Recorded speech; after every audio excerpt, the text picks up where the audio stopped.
So, ang kailangan natin dito ay 8 na fuzzy wire na maroon, tapos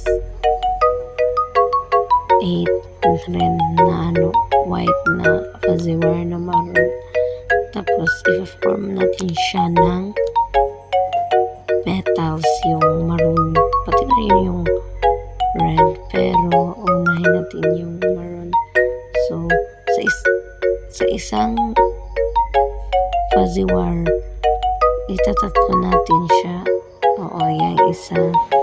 Tapos, ganituhin natin yung petals. Yes, ganyan mga ganun yung petals.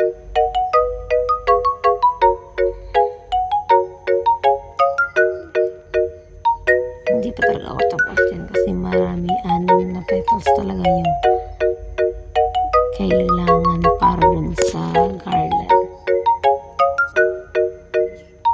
So, tapos na ako dito na part, tapos na akong ng petals, tapos na sa maroon na color kasi yung logo kasi of them ay maroon. So, in-add ko na rin yung white. So, pagkatapos ng ito na nga 100 cm tapos 50 cm, kapareha lang din yung maroon color. So, hindi ko nasabi sa una, dito na kasi ito lang, charisa. Pagkatapos, yes, white.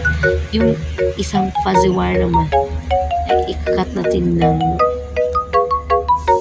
twice. So, yan. Yes. Pagkatapos, i-make over din natin ng petals.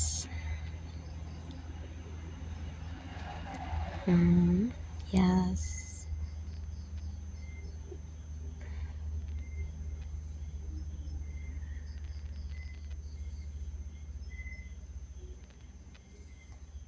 Grabe.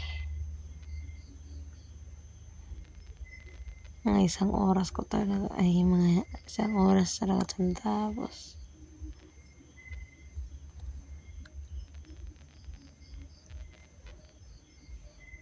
Yan yung resulta. Di ba pala? Yes, tapos na. Hawak mo ang beat, hawak mo ang beat, hawak mo ang beat. Charis. Yun.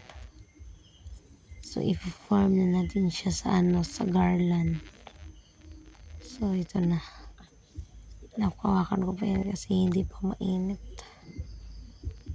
Pero inon ko na. So, ito na. Malamit lang matapos. Grabe.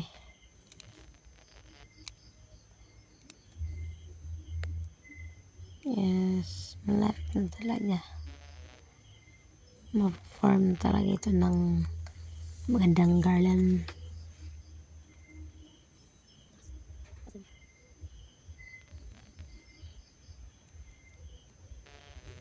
Ano naman yan? So, tutorial po. Ito tutorial. So, namali talaga ako yan kasi nadikit-dikit.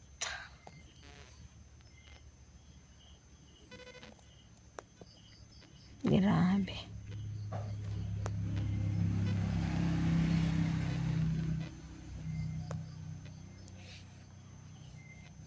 Marami kasi nagpagawa. So, ginawa ko na rin.